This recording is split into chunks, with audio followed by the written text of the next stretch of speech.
Bonjour à tous, nous allons parler dans cette vidéo de quartiles et on va voir comment déterminer le quartile Q1, Q3 et savoir aussi ce que c'est que l'écart interquartile. Alors, d'abord, quelques définitions.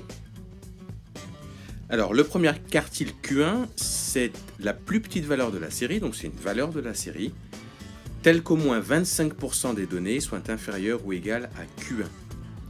Alors, ça signifie que le quart des données de la série, au moins le quart en tout cas, est plus petite ou égale à cette valeur qu'on appelle le premier quartile Q1.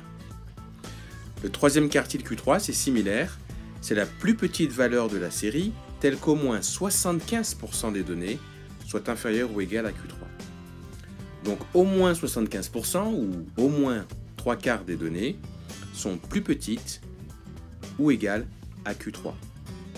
Je répète, Q3, c'est une des valeurs de la série.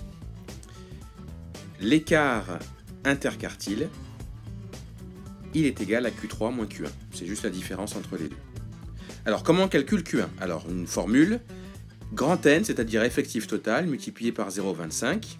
Ça va nous donner une valeur. Et ensuite, eh bien, on va prendre le premier entier supérieur à cette valeur. Et ça donnera le rang de Q1. C'est-à-dire, ça donnera le numéro en quelque sorte de Q1 et ça permettra de trouver ensuite Q1. Je donne un exemple. Dans la série qu'on avait déjà pris, ou imaginons une série avec 39 valeurs, 39 données. Donc c'est la série que vous avez ici. On calcule donc 0,25 x 39, effectif total, et on obtient 9,75. On prend donc le premier entier supérieur à 9,75, et bien ça correspond au nombre 10. Donc Q1, alors Q1 ce n'est pas égal à 10, faites très attention à ça. Q1 c'est simplement la 10e donnée.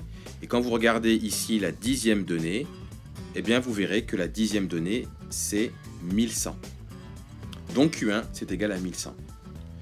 Voyons maintenant pour Q3, bien, même principe, cette fois-ci on fait l'effectif total multiplié par 0,75 et le rang de Q1 sera le premier entier supérieur à cette valeur que vous aurez trouvée et permettra donc de trouver Q3. Donc on calcule 0,75 x 39, c'est égal à 29,25. Le premier entier supérieur à 29,25, eh bien en fait c'est 30. Donc on sait que Q3 c'est la 30e donnée. Et la 30e donnée, eh bien, quand vous regardez, ça sera égal à 1350. Donc on a Q1 1100 et Q3 1350. Et donc pour trouver l'écart interquartile, il suffit de faire Q3 moins Q1, ce qui fait 1350 moins 1100, et c'est égal donc à 250.